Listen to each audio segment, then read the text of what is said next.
Hello, hello, and welcome to episode 66 of the Great Canadian Hockey Podcast. I'm James Parisi here with my co-host Aiden Sarah. It is Wednesday, October 23rd as we are recording, which just means that there have been 17 NHL games in the last 27 hours. Well, and guess how many are tonight? Well, that's a big topic of conversation for us because on Monday and today on Wednesday, there have been one game each. You know what? I'm gonna say it right here, right off the hop. I will happily, if I was in charge, cancel the Frozen Frenzies and have 10, 11 games a night instead. And you know what? Maybe 8 games a night, Aiden. No, and I don't think I'd be as baffled by this decision if it wasn't literally just for the fact that it went one game, 16 games, one game. Like, had it been even three today and four on Monday, and then they still went ham with the 16 on Tuesday. But no, like I don't know, James. It's like is there a reason that you can at least is there a cold reason whether or not it's The reason logical? they do this, oh, you mean to screw over fantasy owners so they have to have several players not in their fantasy lineup on every Frozen Frenzy? That's all this is there for. Yeah, I believe you. I missed out on like 10 fantasy points last night because you can't perfectly do this. It's not possible. Every one of your players is playing. You can't play all of them. It's not possible. I mean, I was mad enough that Bobrovsky got torched, but I was even more mad that like the by the time Cutter Gauthier finally comes around, he's on my bench. Great. Awesome. Things you love. And you know what? I have no doubt that I am far from being alone in being annoyed by this. The other thing, okay, it's very, very cool that there is hockey from 4 p.m. Pacific to like 10:30 p.m. Pacific during this Frozen Frenzy. I actually think coverage starts at like 3. And that's great and all if you have more than one thing to watch games on. I want you to think about the average dad coming home from work and going, what the damn hell? How do I watch my game? And why is it on a different network? And why are there all of these other games on at once? And why do I have to care about what Minnesota and Florida are doing when I just want to watch the damn Ottawa Senators? I already looked in advance to see when the Canucks played on Monday Night Hockey because I wanted to see if I was at home in Vancouver for any of them because I don't think there's any way my dad's getting that on the TV without me. Like no shot. Nope. Nope. So yeah, no, you're absolutely right that, a lot of people are sitting down and watching a single game and not numerous on multiple devices on multiple screens at the same time. It's just not happening. Like, okay, my grandpa's not huge into watching hockey anymore, but he'll flip it on once in a while. He sees like a late weekday night rivalry game between a couple Canadian teams or a couple Original Six teams. He goes, "Oh, cool." If he sees that there's 16 games on at once, he's just gonna go, "Ew," and flip it back to NCIS Los Angeles, which is not a better viewing option. But if you don't know what you're doing, that's a way better option than sifting through all of that. Does he really care about Columbus and Toronto? No. He wants to Oh, watch Vancouver, whoever. Aiden, I know you're Toronto. going to say Toronto got waxed. Yeah, that wasn't good, man. I think I watched till it was like 4-0 and then it wasn't even really a game anymore after that. Like they just well, and you know what? Like they've played well, so it's not a team that's playing well. You don't have to overreact to one bad game. If they had been playing bad and then laid that egg in Columbus, maybe it'd be a problem. But that's really the first game that I've noticed them be like noticeably bad. So I don't think we need to freak out about Toronto yet. Yeah. I mean, okay, just for us to approach how we're going to cover the speed run for you guys. We could go through every game, but then you're going to be sitting here 2 hours, and we're still not far removed from our ridiculously long season preview, like conference season preview episodes. So I'm not doing that to you guys. Aiden, I say we each pick 3 games to talk about. Okay. Sure. I watched a lot last night, so I'll let you go first, just so then I don't like take the Aiden, you only. know what three I watched. Okay, well, take it away then, and All right. I'll chip I'm in. going to start with Colorado, Seattle, because that's the one that I watched the most of.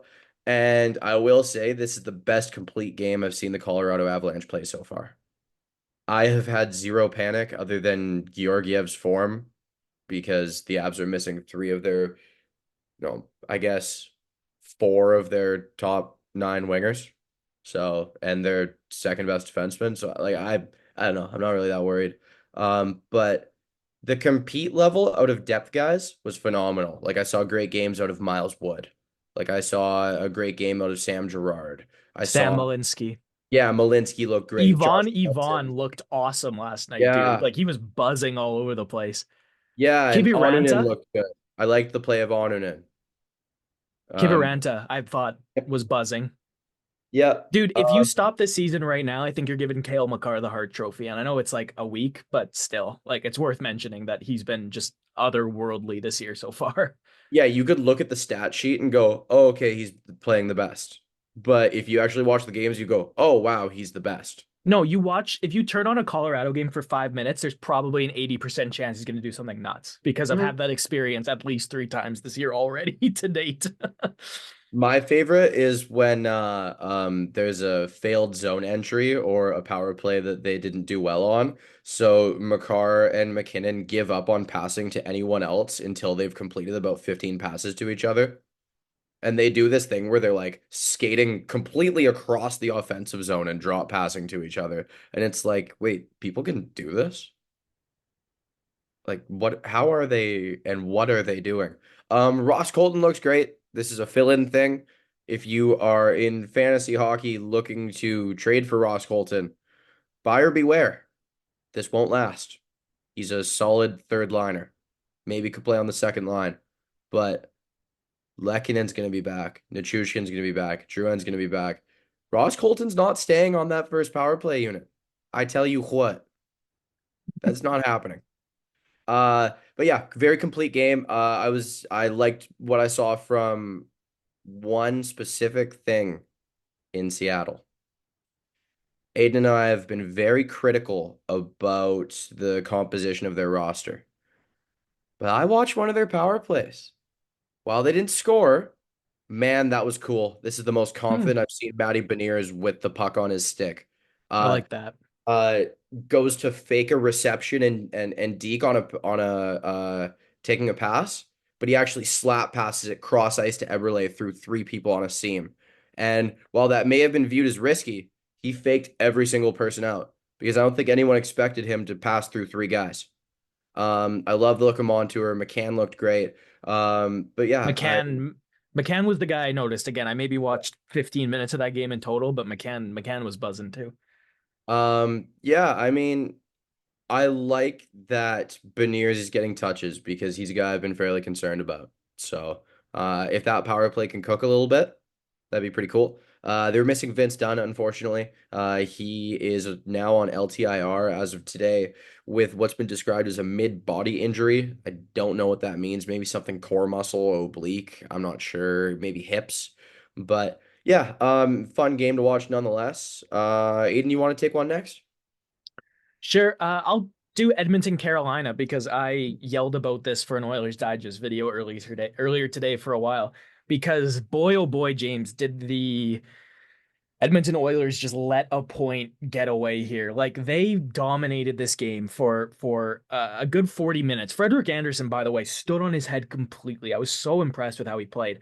McDavid looked as dominant as he's looked in any game this season, but that defense is so bad, James. Like it is so irretrievably a problem. Travis Dermott and Darnell Nurse looked horrendous. That second Washington goal was like it was a 2-on-1 that Robinson gave to Natchez for a tap in. Darnell Nurse is taking away neither the pass nor the shot defending the 2-on-1, which seems like hockey 101 for somebody playing the game for free, let alone playing the game for almost $10 million a year. And then in overtime, the part about it that just, oh man, Shane Gostisbehere basically has the puck in the offensive zone, and he's up there with, I think, just Aho and McDavid, Bouchard, and Draisaitl are all in the defensive zone. There's 10 seconds left in overtime.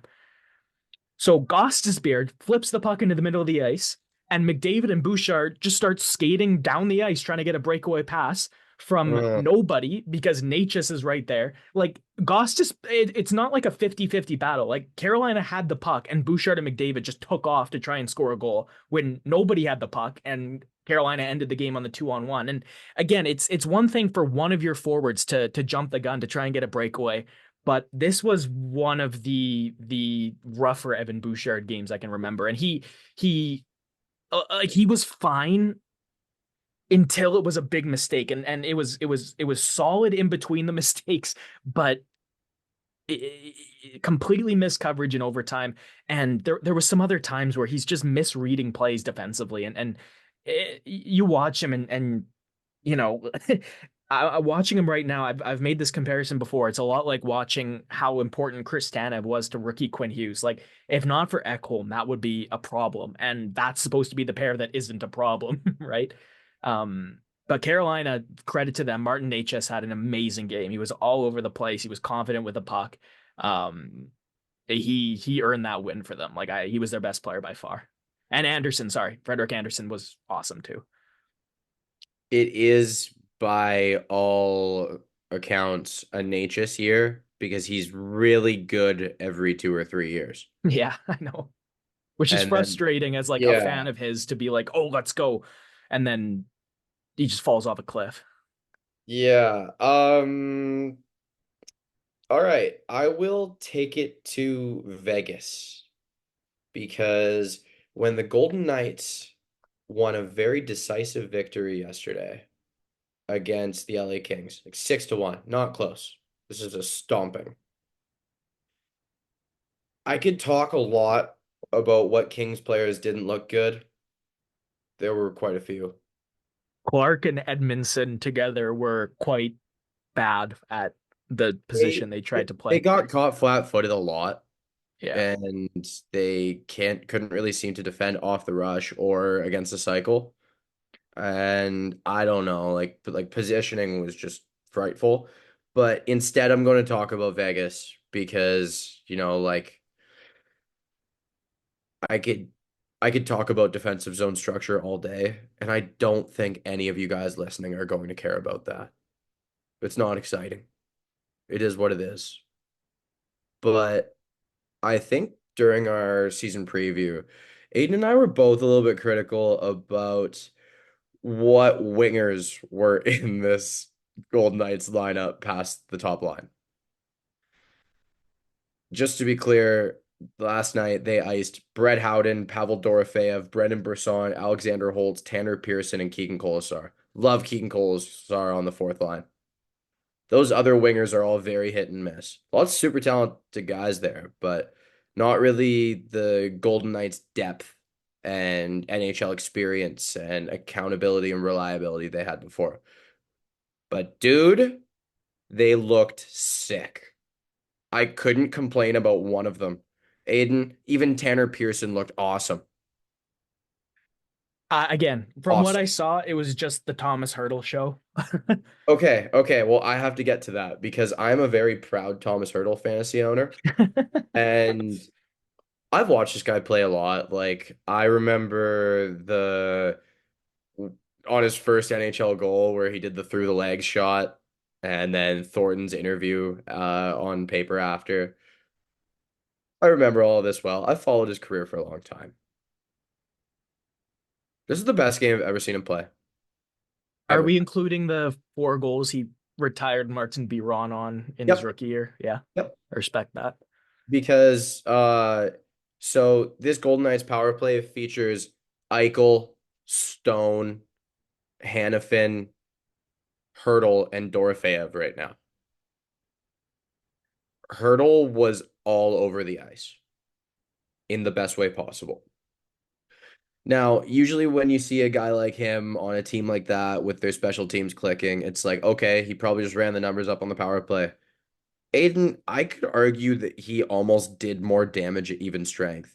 He was suppressing offense as well. in a very effective fashion.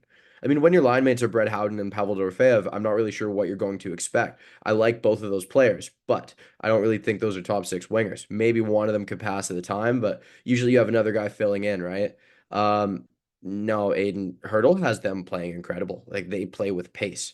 One of the best traits an athlete in any sport can have is when you make the other athletes around you better. And Hurdle was just that last night.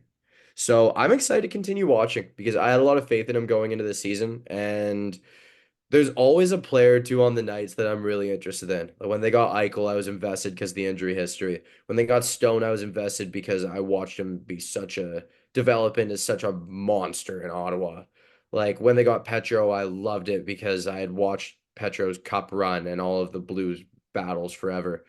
This year, my Golden Knight to watch all year long is Hurdle.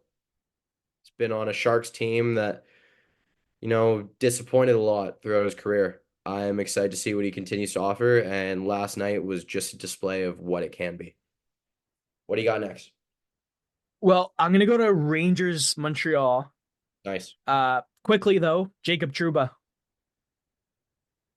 What's the correct call on that play? If you don't know, he pretty much like he knocked the life out of Justin Barron on a body check yesterday. That Yep. so end of that play. If you're the referee, what's the call? I don't know. A two? I think Matheson is the only guy that gets the two there because it's a clean hit and he fought him after. Matheson gets the instigator. Otherwise, Truba's hit was completely fine, man. I just think of the way the NHL works with and the way most sports work with like evening it out. I was thinking like offsetting minors maybe. Yeah, but like that was that was almost as beautiful a check from Truba as it was a just puzzling, puzzling decision by Justin Barron to kind of approach that play like you would kind of skate up behind a child when you're public skating and you don't really know if you're going to go around them and you don't want to like come up too fast because maybe the parent's going to say something to you. That's what Justin Barron looked like. And then it looked like he got hit by a train, which ostensibly is what happened. But that's completely clean from Truba. The entire game kind of had the train running over a child public skating feel.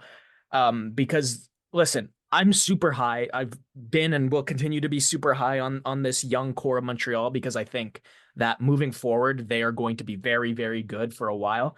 We're in the growing pains part of their development, and nobody felt more growing pains yesterday than Lane Hudson and Logan Mailloux because both of those defensemen played maybe one of the worst individual games of defense I've seen in between this season and last season at least. I can't really think of much else. They both just out of everything. Like Hudson is so skilled, but boy, does that decision making like if I was Marty St. Louis, I'd spend probably 10 hours just in a video room with him, showing him, hey, maybe don't try and make a toe drag in this position. And there's obvious ones like he handed Riley Smith a goal yesterday, but it's gonna come from Montreal, but these guys have some learning to do. I'll tell you that.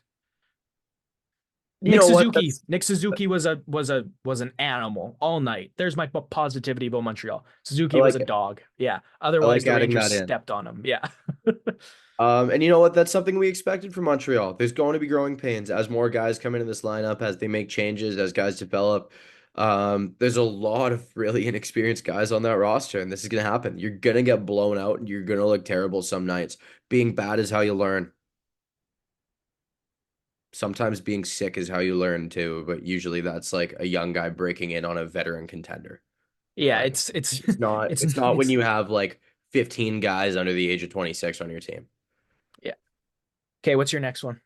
I've got Ottawa and Utah because, as you and I have both been doing, watch Utah every chance you get. Usually pretty fun. But this game didn't really go how I expected. Yeah. Um, Yeah. This was interesting, I guess. and you know what? That's not a knock on Ottawa. I've liked what I've seen from Ottawa this year. There's been improvement across the board, even though like on paper, I think a lot of their moves felt like losses. Um, Allmark looks good. Anton Forsberg looks great. He got a Um, shutout yesterday. yeah. Um, One very quick problem you will see in Utah's loss yesterday is Ingram 4 goals allowed on 8 shots. That's not great. But then Carl Vejmelka comes in, makes 14 saves on 14 shots. But you know what? I'm not going to blame the goaltending because I watch enough of this game that that's not the only thing happening. Um, a lot of Utah's players are very exciting. Sometimes that can distract you from what they are doing structurally in their own zone and in the neutral zone. Um, Breakouts aren't always perfect when they're not rushing. When they don't have a head full of steam and so much speed you can't catch them. The breakout is not perfect. I'm not loving first passes out of the zone, but um that seems understandable considering Sean Dursey is now out 4 to 6 months and John Marino is out 3 to 4 months and Michael Kesselring is looking pretty good, but that shouldn't be your best right-handed defenseman right now. He had a bad game yesterday. I kind of thought they were going to sign Justin Schultz, but I see now he's signed in Europe for the rest of the year. I believe Switzerland. Good for him. Switzerland's a beautiful place. I've never heard an NHL player who's been there for more than a week speak poorly about their experience in Switzerland. So hope he has fun. But yeah, that option's gone for the Utah Hockey Club. Um, you know, I think they're going to need to add some help. I think a veteran guy would be pretty cool. If Tyson Berry was still out there, I would say that would be kind of nice.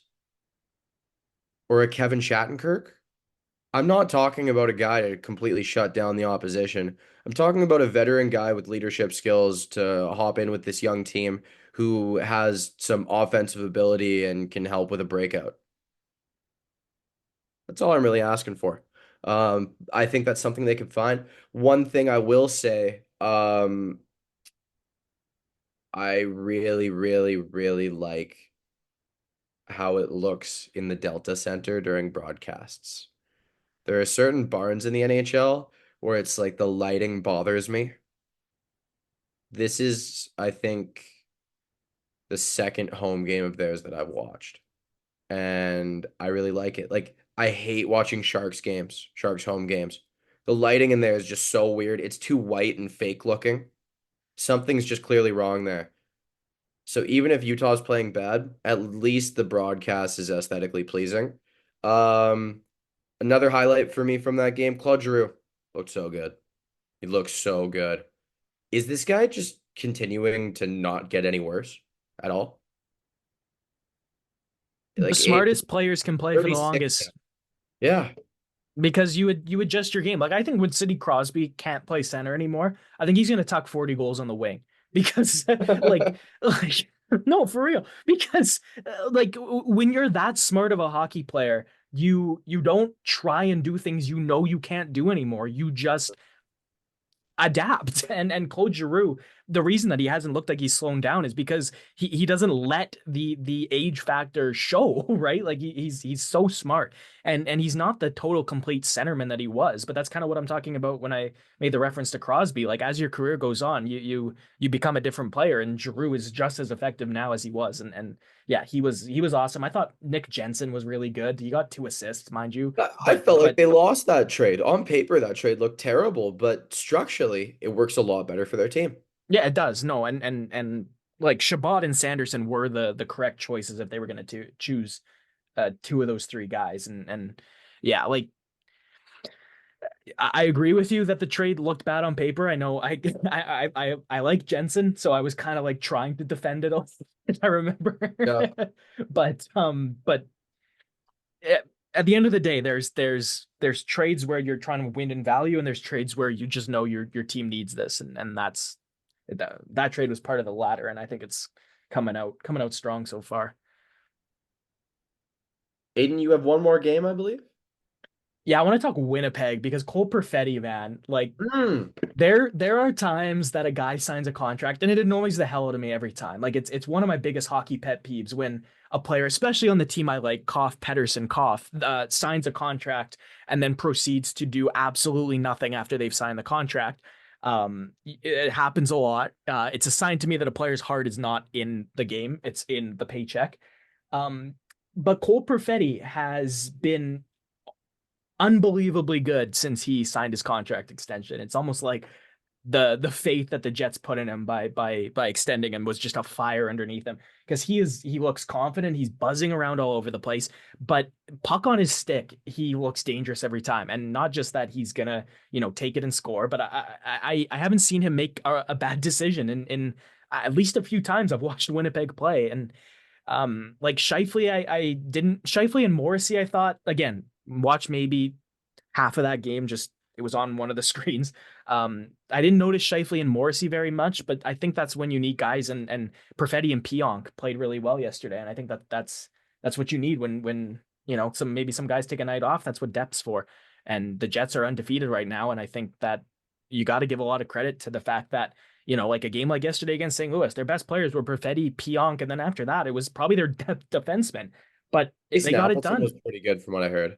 Yeah, but they got it done, right? And so huge credit to the depth of Winnipeg. Quickly, unfortunately, Robert Thomas broke his ankle, Oof. so that's gonna hurt. It's gonna throw a wrench, I think, James, into Team Canada's Four Nations face-off roster because I kind of saw him. I had him earmarked as like a good 4C option shutdown guy, right? Like he's the kind of I player think that he's can play still that role. underrated. I think he could have even played on the third line in theory. Oh, totally. Yeah. No, it's hopefully it's not terrible. That's, that just hurts and not a great, obviously not a great year. Finally, first time we've had a best on best anything in 9 years. It's not the time you want to be getting hurt. A couple rapid fire things for you I want to get out of the way just from the Frozen Frenzy and a few things that happened. Interestingly enough, both of them sitting around the Flyers and the Capitals. One of the coolest things I saw yesterday was an article that came out, and it was Michkov talking about going up against Ovi and how this is his idol growing up. Michkov was born in 2004. Ovi's NHL career started in 2005. He grew up watching all the time. Apparently, he's just a diehard Ovechkin fan. And then he had a lot of nice stuff, of course, translated by Yegor Zamula, because that is his friend and interpreter on the roster. Um, he basically said it's an honor to go up against him. It's something like he's never really expected or been able to mentally prepare for. And Ovechkin kind of returned the kind words, saying this is a special kid and he's in great hands. Like he likes what the Flyers have going on, planning around him, and he's going to be able to do great things in this league and for hockey in general. So I love the little exchange there. And then today, before I was watching the second and the back-to-back between the Flyers and the Caps. They had a beautiful intro on Sportsnet. If you're able to wind the clock back and check it out, it's all Michkov and Ovi, basically a passing of the torch-esque montage. And it was very cool to see because you see a young, flashy, excited, wide-eyed Michkov stepping onto the ice, trying out new things, seeing what works. And then you see a gray-haired, grizzled veteran Ovechkin winding up next to the face-off circle, getting ready, stretching, firing pucks in, and then they spiral it back to Ovi career highlights. And then the pace picks up as the guitar riff comes in, and it's the crazy Ovechkin falling down goal against the Coyotes. And then it's all this stuff, and then it's Michkov looking onward. It's a picture of Michkov wearing an Ovechkin jersey as a kid. And it's so cool, man. I love that kind of thing. And then the one other thing for me, Nick Delorier and Dylan McIlrath. What a fight. Yeah. Dude, that fight could end up being the best fight of the year. These guys were beating the snot out of each other, and it wasn't just haymakers flying. No, it was strategic. It was get body position, hit bam, bam, bam. Okay, pull away, get body position, jersey pull. Like, this is the kind of thing where this kind of fight only happens with guys who train fighting in the off season. These guys train grappling. And when there are more guys in the league training grappling and having fights like this, that just reminds me. It is so back. Fighting is so back. I love it.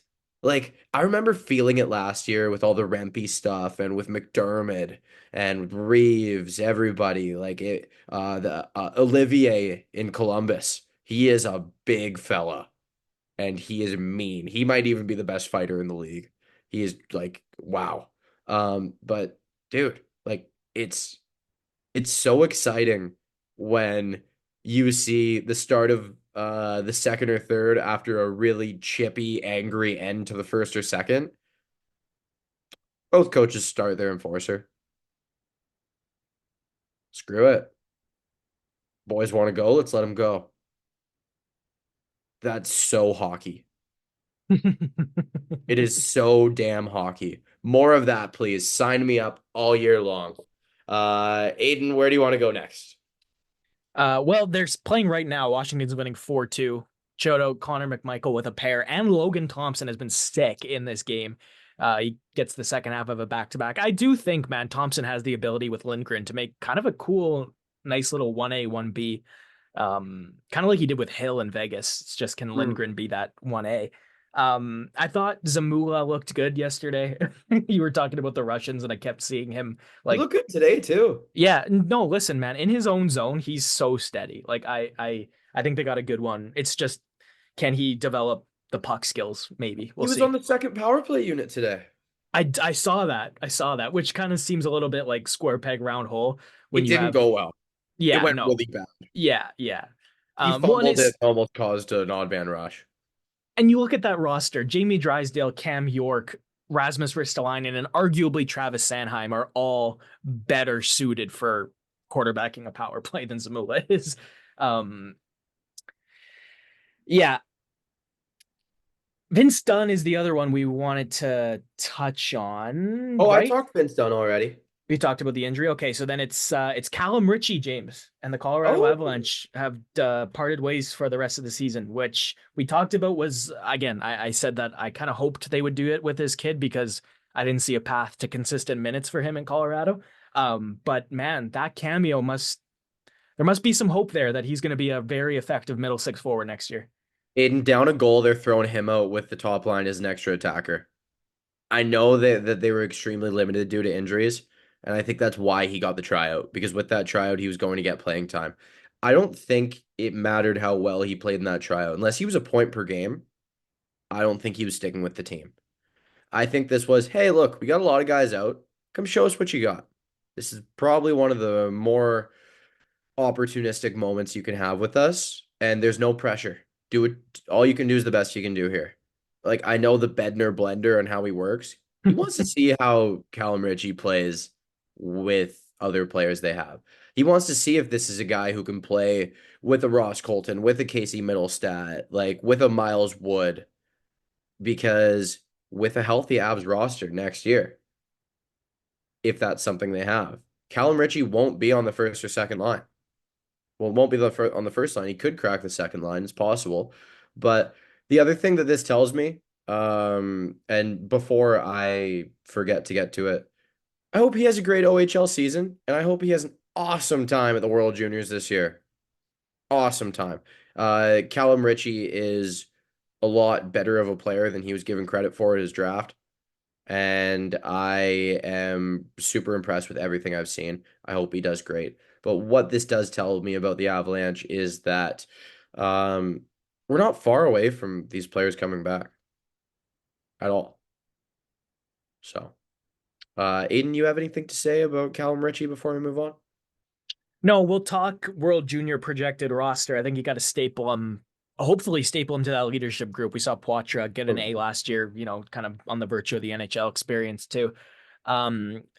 James, the World Junior roster last year, I think, is gonna kind of look like an anomaly in the same way that you think about like the way 2019 kind of did, where it was just a little bit weaker than normal and it just didn't Yep. perform.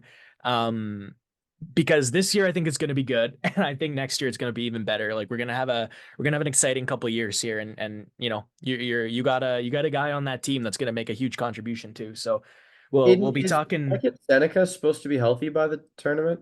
I think it's not. I don't think there's a yes or a no yet. Right. Jaeger's the guy, man, that I think is just gonna absolutely rip that thing up. Like I'm thinking Bradley Nadeau too. that would be interesting. That would be interesting. Like it's we haven't seen a lot of him in action best on best, right? Like it's Yeah. he played tier two and then went to the NCAA, so we haven't seen too much of what this guy can do. But from every indication so far, the answer to what can Bradley Nadeau do is a whole lot of good stuff. I mean, just to run through some other names, just for fun. I mean, Easton Cowan, Berkeley Catton, Gavin McKenna. Tisha Uh, Ginla, Tisha yeah, Ginla. Carson Rakoff, Yeah, Rakoff was 18 and he was one of their best players last year. Matthew Wood, maybe. Yeah, he'll be there.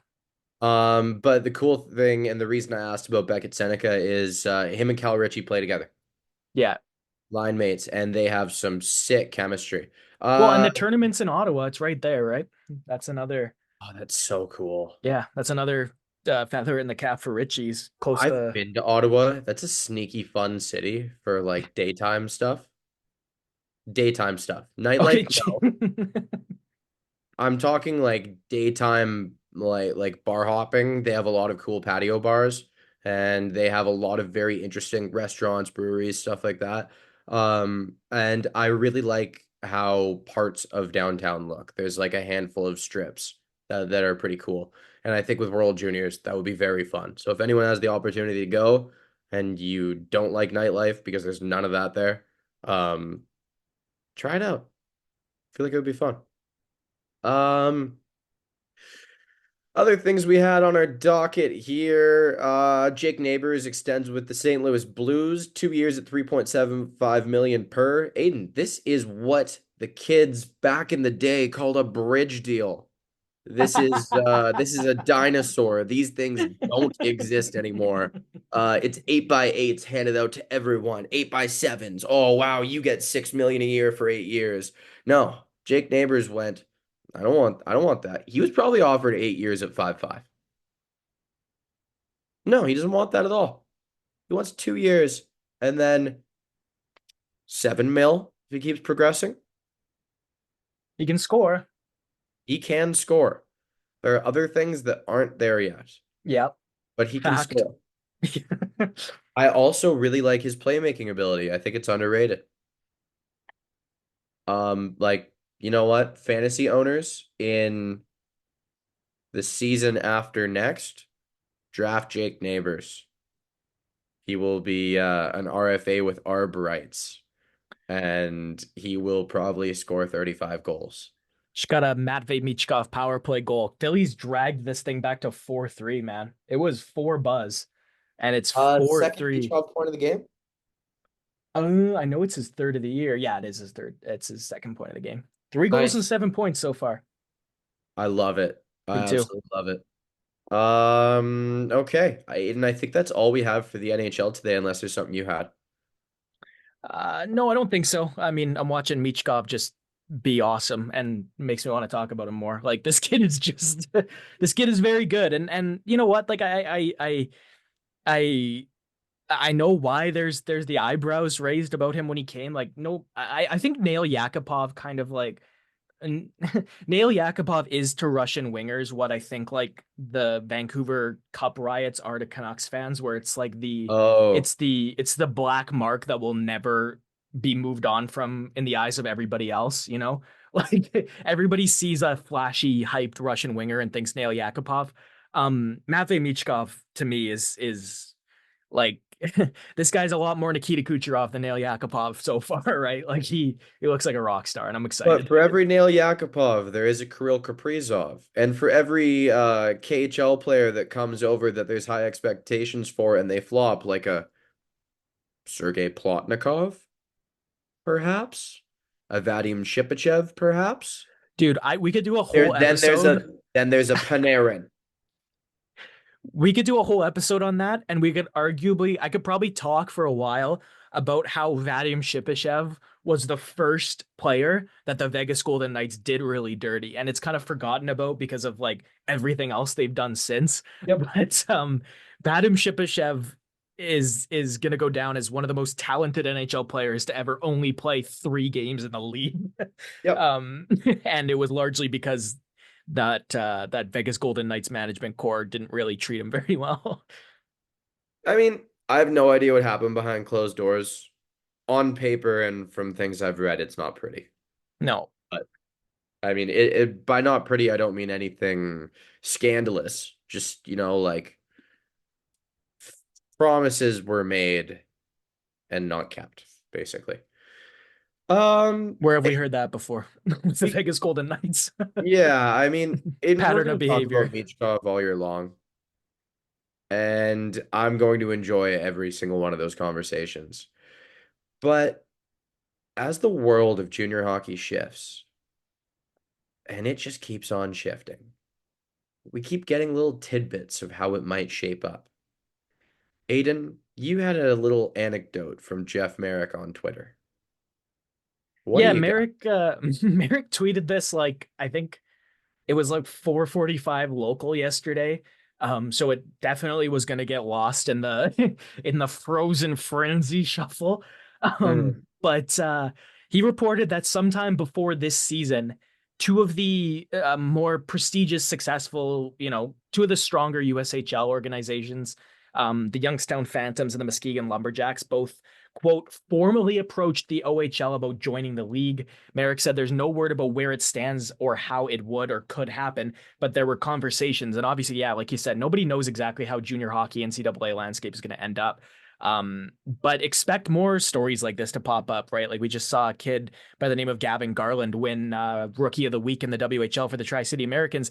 Gavin Garland is, I believe, a Nebraska Omaha commit, right? And he just signed in Tri City because now that's not ruining his eligibility. James, I totally, totally think that USHL and the CHL should come to some sort of a North American major junior agreement. I think that would be absolutely phenomenal for both. And again, it would kind of further, I think, further solidify what I think the direction of junior hockey in Canada needs to be, which is um, it's just a it's just an upward funnel, and there's no, oh, you need to pick this at this age or you lose your eligibility for X, Y, and Z. Because a together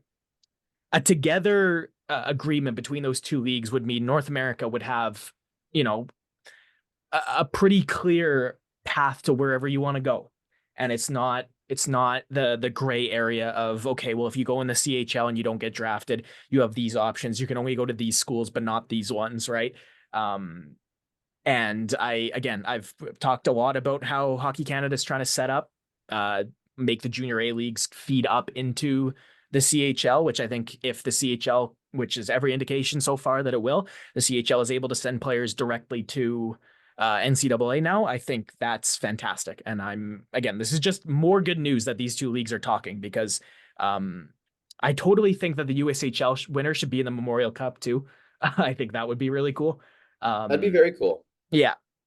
So I think that at least would be nice to see in the next couple of years, especially as, like they're obviously in competition, but the way I see it, like it's if you have a major junior North American contingent that again, I know it's a business. Junior hockey is a business as much as anything, but all I want here is the best for these players and um more coordination and the options staying available to the players for longer is better for these guys and better for Canadian hockey and yeah, every time I see something pop up in the CHL kind of CHL NCAA CHL junior A connections, it's nothing but good news to my ears because it's just going to keep furthering this, this more coherent puzzle than I think we would have had before. More coherent picture. It's more clear now and less, it's less it's it's less of a hard decision for these kids to make at these young ages, right? And that's kind of what I want. Well, Aiden, I agree with everything you just said, but I also have to make it clear I do sympathize with some junior A players who aspired to play in the NCAA in depth roles, but now may not be able to do so. I truly do sympathize with them because this is the route they picked, and that route may not be available to them anymore. That's quite unfortunate because This is the way it's always been, and it is changing. As we said, the rapidly changing landscape. What's worth It, saying though, James, it is worth saying this is just going to improve NCAA Division Three, which is I know it's Division Three. It's the second best level of hockey. It's just the way the NCAA does their yeah, divisions. because they have club hockey too. Yeah, yeah. So it'll improve NCAA Div 3. But Canadian U Sports, man, if you go watch a UBC game, if you go watch a University of Calgary or Mount Royal game here, All of University of WHL Alberta, players. it's so good, man. It is so, so good. So I as much as specific, specific paths for some players are gonna have barriers now put up in the form of maybe some extra competition.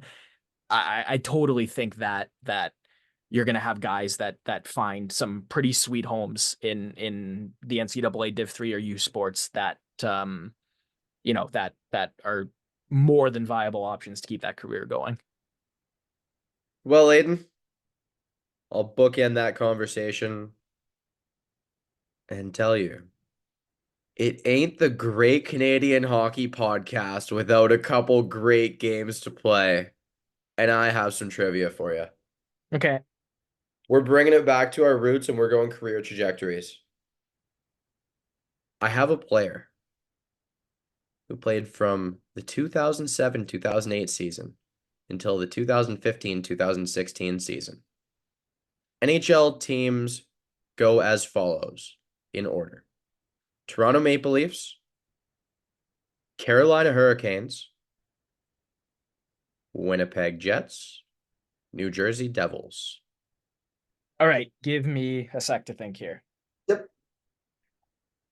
Okay, James, I think I've got it. There was a player for the Carolina Hurricanes that I remember being like crazy, crazy good. I watched a lot of the 2013 lockout season because I was at the age where like it broke my heart into pieces that hockey didn't start in October. So then when I finally got it in January, I did nothing else for the rest of that season.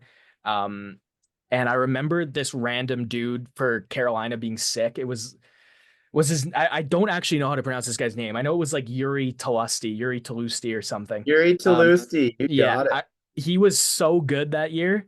Um, and I remember him in Toronto, and I know he kind of fell off a cliff after that lockout season. So that was the qualifiers for that guess. All right, good job on that one. You're now on to question 2 of 3. I've got 3 pieces of trivia for you today. Number 2 is another career trajectory. This player played from the 2002-2003 season until the 2010-2011 season. NHL teams by career go as follows: Anaheim Mighty Ducks, Carolina Hurricanes, Ottawa Senators, Toronto Maple Leafs, and Edmonton Oilers. All right, so James picks a player whose career started months before I was born. Indeed, because I don't And want to make things easy for you. You know this always goes by difficulty. Yuri Talusti was hard, man. I did not like Yuri Talusti was a nasty depth forward to pick up at the deadline in franchise mode. Well, Aiden, it's about time I ask, how are you doing on this one? Are you in need of a hint? Yeah, I'm pretty blank. This NHL player lost an important role on a team to a rookie en route to a Stanley Cup. Martin Gerber, right? Yes. Yeah, nice.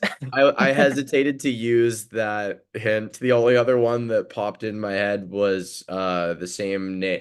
His one of his names is a brand of baby food. Yeah, they're that I got it by virtue of the hint. I didn't get it by virtue of knowing the answer to that because there's no Yeah, way I and would have got did it. anyone know that he played 3 games for the 10-11 Oilers? No, no, and that again, like that was the one that I was trying to remember the roster of was that There's Oilers team. there's one way that you could remember that he did. And that's because he popped up on an episode of the show Oil Change.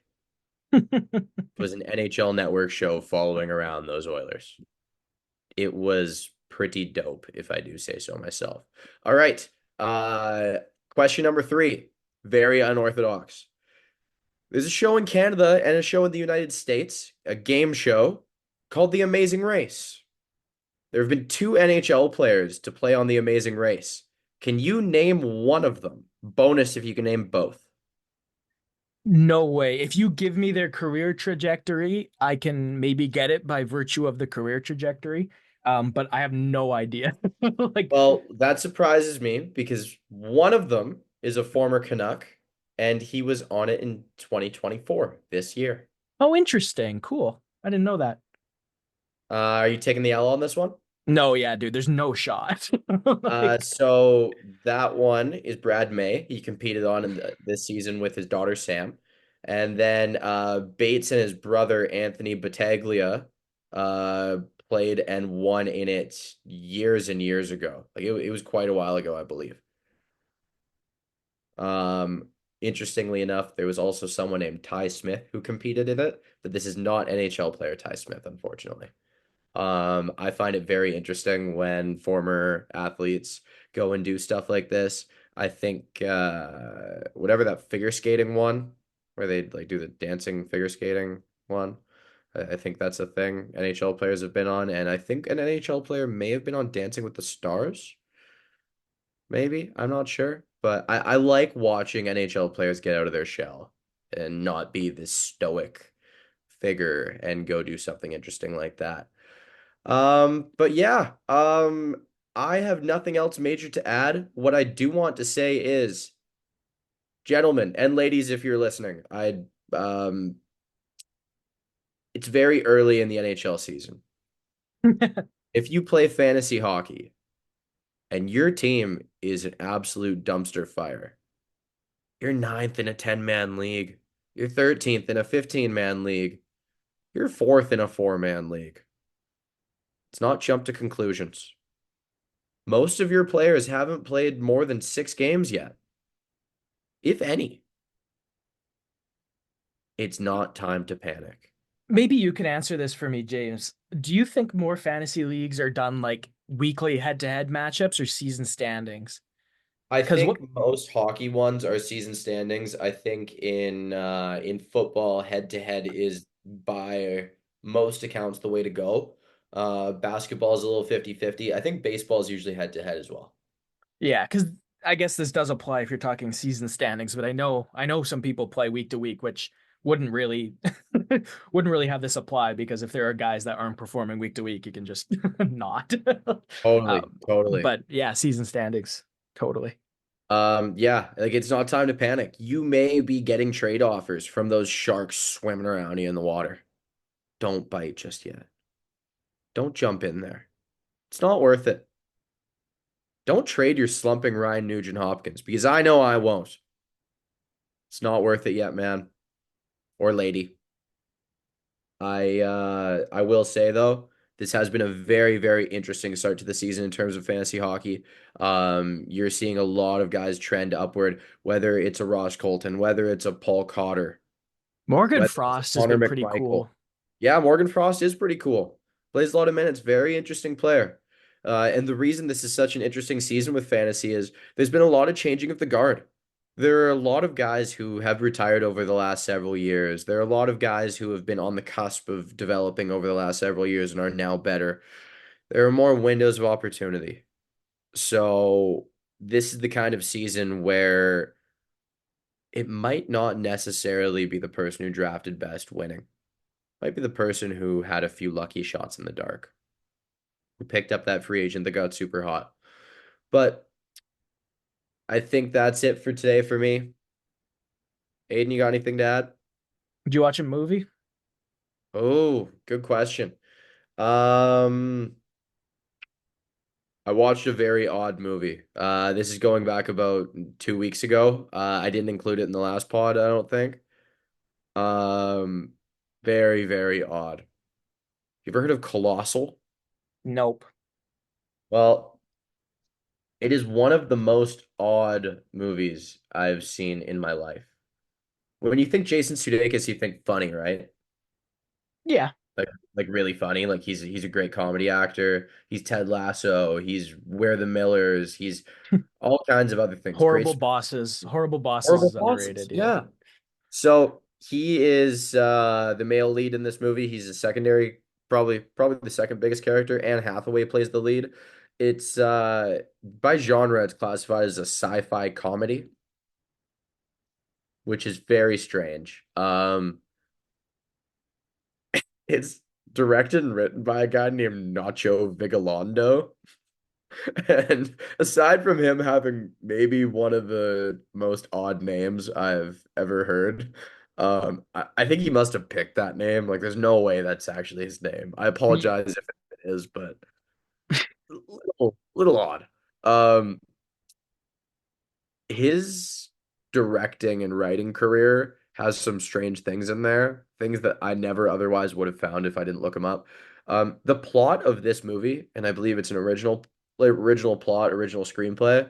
Anne Hathaway's character Gloria is an out-of-work party girl forced to leave her life in New York and move back home to her small town, where she basically encounters like the odd old friend and then like all of his degenerate buddies, and they all just hang out at the bar.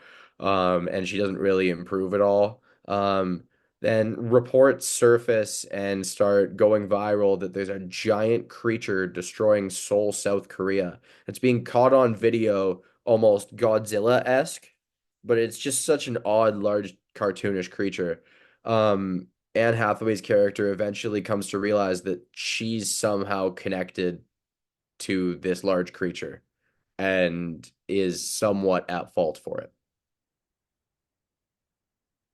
And it is such a strange flick, but you know what? I think people should watch it. What compelled you to turn it on? Me and my buddy were sitting there looking for a movie, and we were both kind of down in the dumps, and we wanted a feel-good movie, and we saw, oh, Anne Hathaway and Jason Sudeikis, and the monster looks funny. Um, I didn't get what I asked for here. This is not what I was looking for. In fact, I think I left watching this movie going, like, am I supposed to feel good? But it's worth a watch. It has very, very solid ratings. So I mean, the critics like it. I liked it. I don't think I'd watch it again, but I was happy that I did watch it. Next, I'm going to be watching The Boy and the Heron. That's the final Studio Ghibli movie that's been thrown up there on Netflix. I believe it's the last one that the head Studio Ghibli guys ever making. Reviews have been incredible. The English voice acting cast is incredible, and like Castle in the Sky and Howl's Moving Castle, Spirited Away are all phenomenal. So even if you don't like animated movies or Japanese style animation, give that a go. It's probably a masterpiece, and you will no doubt hear about it next week. Any movies for you? I watched Greta Gerwig's Lady Bird, which You talked about that last week. did I? Yep. Okay. I know I texted you about it and you said you'd seen it. What did I watch? I watched a horror movie and I don't remember what it was called because it was like the middle of the night and I was tired. But you know what I will give you, James? Have you seen Green Book? No. What's that? Just got added to Netflix. I think 2018, Mahershala Ali and I think it's Viggo Mortensen co-star. It's about 1960s. I don't know where they're living, but it's it's basically about a racist Italian American guy in the 1960s that takes Mahershala Ali's character, who is a black concert pianist, classical pianist. And he's his driver and bodyguard in his tour through the American South in the 1960s. And I quite enjoyed it. I believe I bought it to watch it, but I just saw it got added to Netflix. So if you haven't seen it, put it on the Netflix list because it's new on there. Very, very cool, my friend. I will check it out for sure. If anything, it will at least be on the list for a rainy day, and we're heading into a lot of those. Yeah, Aiden, I don't have anything else to add. I think we have reached the end of the line. Well, I thank you all of you guys for listening to another episode. This is 66. I think Aiden and I always knew we would get this far to the Mario Lemieux episode, but Josh Hosang episode. oh God, you had to go there. You had to say it. But yeah, I appreciate all you guys, and I would appreciate some feedback if any of you guys have the time. Drop us a follow on Instagram, send us a comment, send us a message. Any engagement is always fun. Maybe before the next episode, we'll throw up another question bar on Instagram, see if we get any questions from you guys, because we do love to hear from you guys, and whether it's answering a small thing or over explaining something really stupid and nerdy, I'm happy to do it. Even if it's something personal, I'll take it if it's not too personal. Yeah, and if there's not a question thing, just DM the account because if there's not a question thing, it means Aiden was stupid and he forgot to do it. Well, without further ado, let's roll that outro. Thanks, guys.